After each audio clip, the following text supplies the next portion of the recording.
नमस्कार दोस्तों, मुझे नहीं पता आप लोगों को मेरे वीडियोस कैसे लगते हैं, लेकिन मुझे इतना पता है कि मैं जो बोलता हूँ वो बात कहीं न कहीं सच है। और अगर आप मेरे वीडियोस को पूरा देखेंगे तो शायद इनमें कोई एडिटिंग नहीं मिलेगी, क्योंकि मैं अपनी वॉइस ओवर करता हूँ और जो मैं बोलता हूँ वो बात कहीं न कहीं आप लोगों के हित में होती है और वो बात कहीं न कहीं आपके फ़ायदे की ही है। इसलिए मैं आज जो टॉपिक लेकर आया हूँ वो भी हमेशा की तरह आप लोगों के हित में ही है। बहुत से लोग परेशान रहते हैं, फालतू की वीडियोस में अपना टाइम वेस्ट करते हैं खुद को खुश रखने के लिए, क्योंकि कहीं न कहीं वो अंदर से दुखी होते हैं। पर अंत में जब वीडियोस ख़त्म होते हैं तो उनका दुख फिर से चालू हो जाता है। इसलिए आपसे निवेदन है कि मेरे चैनल को सब्सक्राइब कर लेना और मेरे साथ जुड़ जाना, क्योंकि आपके दुख को ख़त्म करने के लिए मैंने इस चैनल को बनाया है और मेरे साथ लगभग 14,000 से ज़्यादा लोग जुड़ चुके हैं। तो चलिए वीडियो को स्टार्ट करते हैं। तुम्हारी हालत तो देखो, एक फ़ोन की घंटी बजती है और तुम्हारा दिल कांपने लगता है। एक मैसेज की टन-टन और तुम्हारे भीतर पूरा ब्रह्मांड हिल जाता है। एक लड़की मुस्कुरा दे तो तुम्हारा आत्मसम्मान गायब हो जाता है और अगर ना मुस्कुराए तो रात भर की नींद उड़ जाती है। इतना गुलाम हो, इतना कमज़ोर हो कि एक स्त्री की नज़र तुम्हारे जीवन की दिशा बदल देती है। कितनों को देखा है मैंने कि एक लड़की ने बात करना बंद कर दिया तो लड़का पढ़ाई छोड़ बैठा, किसी ने धोखा दिया तो लड़का शराब में डूब गया, किसी ने छोड़ दिया तो आत्महत्या तक कर ली। सोचो जरा, एक इंसान की ज़िंदगी कितनी सस्ती है अगर वह किसी औरत की हाँ या ना पर टिकी है।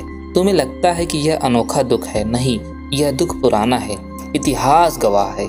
हर युग में, हर सभ्यता में आदमी स्त्री मोह में गिरा है। महाभारत याद करो, द्रौपदी का मोह और अपमान, यही वो चिंगारी थी जिसने पूरा युद्ध खड़ा कर दिया। हजारों लोग मरे, वंश मिटे, साम्राज्य धूल में मिले, लेकिन असल में कारण क्या था? स्त्री मोह। राजाओं को देखो, साम्राज्य खड़ा किया, युद्ध जीते, हजारों को झुकाया, लेकिन एक स्त्री की आंखों ने उन्हें हरा दिया, वो उससे हार गए। इतिहास में कितने उदाहरण हैं जहां राजगद्दी छिन गई सिर्फ और सिर्फ स्त्रियों की वजह से, राजमहल उजड़ गए सिर्फ और सिर्फ स्त्रियों की वजह से, क्योंकि इसमें आदमी स्त्री मोह में अंधा हो जाता है। और तुम सोचते हो कि तुम अलग हो, नहीं, तुम वही कहानी दोहरा रहे हो। आज साम्राज्य नहीं डूबते, आज कैरियर डूबता है। आज युद्ध नहीं हारते, आज इम्तिहान हारते हो। आज गद्दी नहीं छूटती, आज नौकरी छूटती है, लेकिन गुलामी वही है। तुम कहते हो उसके बिना मैं जी नहीं सकता। जरा ध्यान से सुनो, यह प्रेम नहीं है, यह लत है। जैसे शराबी कहता है कि शराब के बिना मैं नहीं जी सकता, जैसे जुआरी कहता है जुए के बिना मैं अधूरा हूँ। तुम्हारी हालत वही है, बस नशे का नाम बदल गया है। मोह का असली चेहरा यही है। पहले वो मिठास देता है, तुम्हें लगता है कि अब सब मिल गया, लेकिन थोड़ी ही देर में वह मिठास जहर में बदल जाती है। वही मोह तुम्हें रुलाता है, वही तुम्हें तोड़ता है। तुम्हारा पूरा जीवन इस मोह के इर्द गिर्द घूमता है। सुबह उठते ही ध्यान नहीं आता, प्रार्थना नहीं आती, बस उसी का चेहरा आता है। रात को आंख बंद करते हो, भगवान याद नहीं आता, बस वही याद आता है।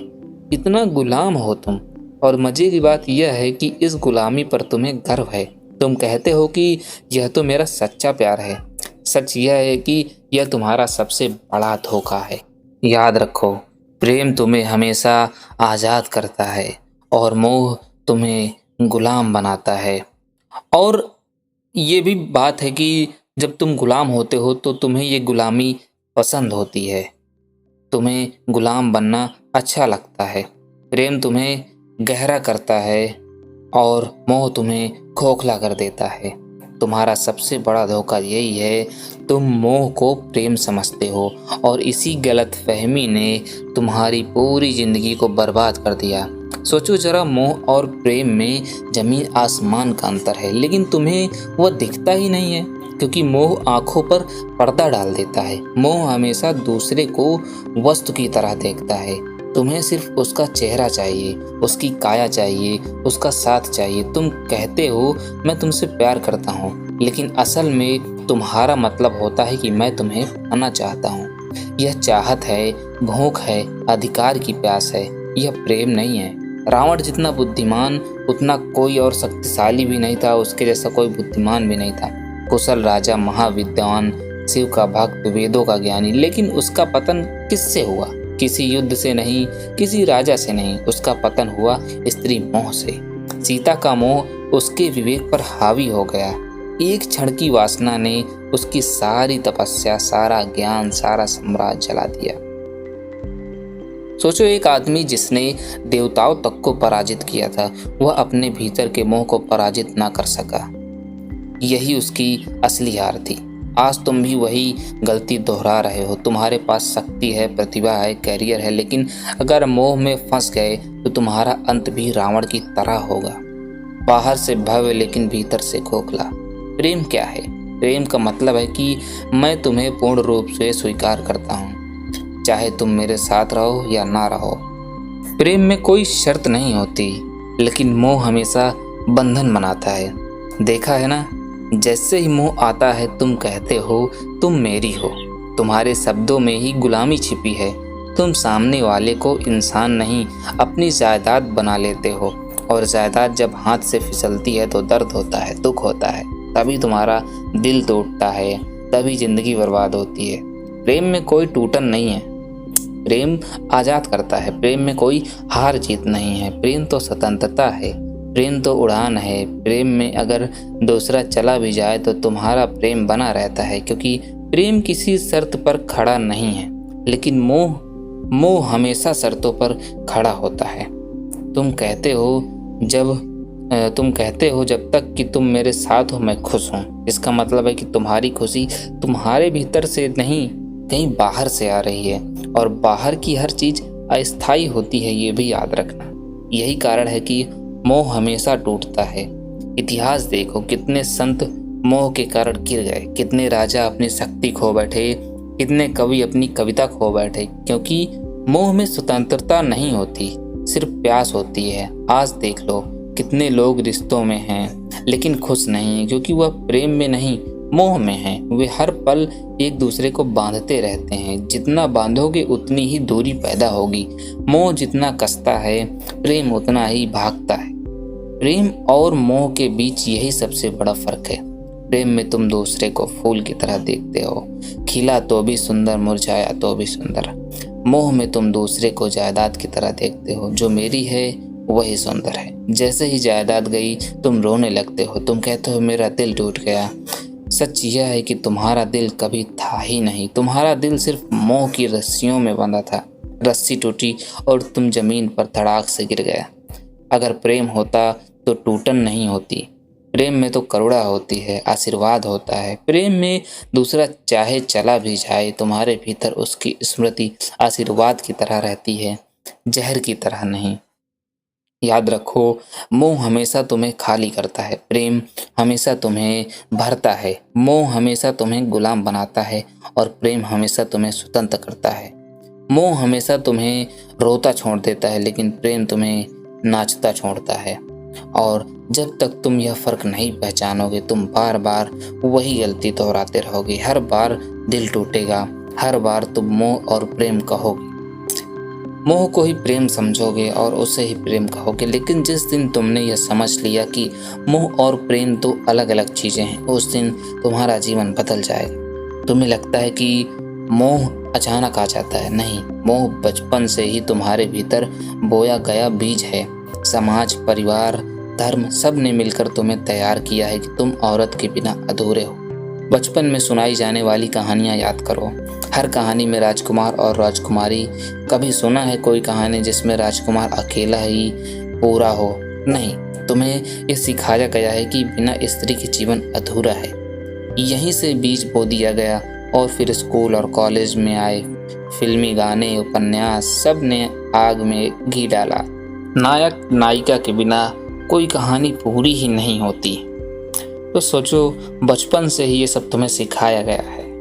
गानों में हर पंक्ति मोह की चाशनी में डूबी होती है। धीरे धीरे तुम्हें यह यकीन हो गया कि जीवन का सबसे बड़ा लक्ष्य है किसी स्त्री को पा लेना। और जब यही झूठ तुम्हारे भीतर गहरा बैठ जाए तो मोह तुम्हारा धर्म बन जाता है। हर सुबह उठते ही तुम्हारी आंखें उसी को ढूंढती हैं। तुम्हारे सपने उसी से भर जाते हैं और अगर वह नहीं मिले तो तुम्हारा जीवन तुम्हें अधूरा लगने लगता है। इतिहास देखो, दुर्योधन जैसे राजकुमार के पास सब था, धन था, ताकत थी, सेना थी, लेकिन द्रौपदी को लेकर उसका मोह इतना गहरा था कि पूरी सभ्यता युद्ध में जल गई। सम्राट ने साम्राज्य खोए, सैनिकों ने प्राण खोए, लेकिन असली कारण था स्त्री। आज की दुनिया में वही कहानी दोहराई जाती है। अब द्रौपदी नहीं, लेकिन मोह वही है। लड़का कॉलेज में पढ़ाई छोड़ देता है क्योंकि मोह जीत गया है। कोई ऑफिस की नौकरी छोड़ देता है क्योंकि प्रेमिका ने छोड़ दिया है। कोई आत्महत्या कर लेता है क्योंकि मोह की रस्सियां बहुत कस गई हैं। तुम्हें लगता है यह त्रासदी है, असल में यह तुम्हारा अंधापन है। समाज ने तुम्हें यह सिखाया है कि औरत के बिना जीवन अधूरा है और तुमने बिना सोचे यह मान लिया। यही तुम्हारी सबसे बड़ी भूल है। कभी ध्यान से देखना, मोह तुम्हें कहाँ कहाँ फंसाता है। एक मुस्कान, एक संदेश, एक कॉल और तुम्हारे भीतर तूफान उठ जाता है। तुम्हारी नींद चली जाती है, तुम्हारा ध्यान बिखर जाता है, तुम्हारी ऊर्जा जो काम, ध्यान और रचनात्मकता से बह सकती थी वह सब बर्बाद हो जाती है मोह की आग में। और यह सिर्फ तुम्हारा हाल नहीं है, यह पूरी सभ्यता का हाल है। राजाओं से लेकर कवियों तक, संतों से लेकर साधुओं तक, हर कोई इस मोह में गिरा है। किसी ने साम्राज्य खोया, किसी ने साधना खोई, तो किसी ने आत्मा खो दी। मोह तुम्हें धीरे धीरे कैदी बना देता है। पहले वो मिठास देता है जैसे शहद, तुम्हें लगता है अब मैंने सब पा लिया, लेकिन धीरे धीरे वह मिठास रस्सी बन जाती है और तुम उसी रस्सी में बंध जाते हो। तुम्हारी स्वतंत्रता गायब हो जाती है, तुम्हारा विवेक खो जाता है, तुम्हारी आंखें बस उसी मोह के अंधेरे में डूब जाती हैं। और मजे की बात यह है कि तुम्हें यह गुलामी दिखाई भी नहीं देती। तुम गर्व से कहते हो मैं प्रेम में हूँ, लेकिन अगर सचमुच प्रेम होता तो तुम स्वतंत्र होते। यह मोह है और मोह हमेशा गुलामी देता है। आज मीडिया ने इस मोह को और गहरा कर दिया है। विज्ञापन देखो, हर चीज़ बेची जाती है औरत की छवि के सहारे। चॉकलेट से लेकर कार तक और कपड़ों से लेकर परफ्यूम तक, हर जगह स्त्री मोह का इस्तेमाल किया जाता है। क्यों? क्योंकि तुम्हें पता है कि आदमी गुलाम है। तुम्हें स्त्री का मोह दिखा दो, तुम खरीद लोगे, तुम झुक जाओगे। जहाँ तक कि धर्म भी तुम्हें पूरी तरह आज़ाद नहीं करता। धर्म कहता है कि पत्नी के बिना अधूरा आदमी है। तो एक तरफ धर्म मोह को गलत कहता है, दूसरी तरफ उसी मोह को धार्मिकता का नाम दे देता है। तुम उलझन में रहते हो और वही उलझन तुम्हारी गुलामी को और गहरा कर देती है। तुम सोचते हो कि मोह को छोड़ना मतलब स्त्री से भाग जाना है, भागकर किसी आश्रम में चले जाना है, किसी गुफा में छुप जाना है। नहीं, भागने से मोह नहीं छूटता, भागने से मोह और गहरा हो जाता है। तुम जितना दबाओगे वह उतना भीतर से चुभेगा। मोह को छोड़ने का पहला कदम है पहचानना। पहचानो कि यह मोह प्रेम नहीं है। तुम्हारी भूख, तुम्हारी चाह, तुम्हारा जुनून, यह सब प्रेम नहीं है। यह सिर्फ शरीर और दिमाग का खेल है। जैसे ही तुम यह पहचान लिए, आधी गुलामी टूट गई। दूसरा कदम है साक्षी होना। जब मोह उठे तो उसे दबाना मत, उसे देखो, अच्छे से देखो। कैसे शरीर में बेचैनी उठती है, कैसे दिमाग में कल्पनाएं दौड़ती हैं। बस साक्षी बनकर देखते रहो। तुम्हें लगेगा जैसे कोई आंधी चल रही है, लेकिन अगर तुम देखना जारी रखो तो वही आंधी धीरे धीरे शांत होने लगेगी। तीसरा कदम है ऊर्जा का रूपांतरण। मोह और वासना में बहुत ताकत है। अगर तुम इसे समझदारी से बदल दो तो यही ताकत प्रेम और करुणा बन जाती है। तुम्हारी वही बेचैनी ध्यान की गहराई बन सकती है। तुम्हारी वही प्यास प्रार्थना का अमृत बन सकती है। यही वजह है कि ओशो कहते हैं कि वासना को दबाओ मत, रूपांतरित करो। अब सवाल है रूपांतरण कैसे होगा? बहुत सरल है। जब भी मोह उठे उसे ऊर्जा की तरह देखो, ना कि पाप की तरह। आंखें बंद करो, गहरी सांस लो और उस ऊर्जा को भीतर उठते देखो। कल्पना मत करो, दबाव मत, बस देखो। धीरे धीरे वह ऊर्जा नीचे से ऊपर उठने लगेगी और जब वह ऊर्जा हृदय तक पहुंचती है तो मोह प्रेम में बदल जाता है। जब वही ऊर्जा तीसरे नेत्र तक पहुंचती है तो मोह ध्यान में बदल जाता है। चौथा कदम है अस्थाई को पहचानना। शरीर आज जवान है, कल बूढ़ा होगा। सुंदरता आज खींच रही है, कल मिट्टी में बदल जाएगी। जिस मोह को तुम इतना बड़ा समझ रहे हो उसकी उम्र बस कुछ साल की है। जैसे ही ये समझ भीतर उतरती है, मोह की पकड़ कम हो जाती है। तुम्हें दिखने लगता है कि ये सब अस्थायी है।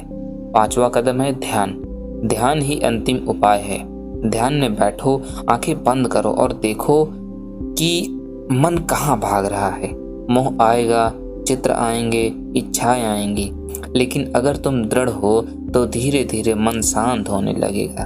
तुम्हें पहली बार दिखेगा कि मोह तुम्हारा स्वभाव नहीं, बस तुम्हारी आदत है। और आदत तोड़ना मुश्किल नहीं है अगर तुम जागरूक हो। याद रखो, स्त्री से मोह हटाना मतलब स्त्री से नफरत करना नहीं है। स्त्री कोई समस्या नहीं है, समस्या तुम्हारा अंधापन है।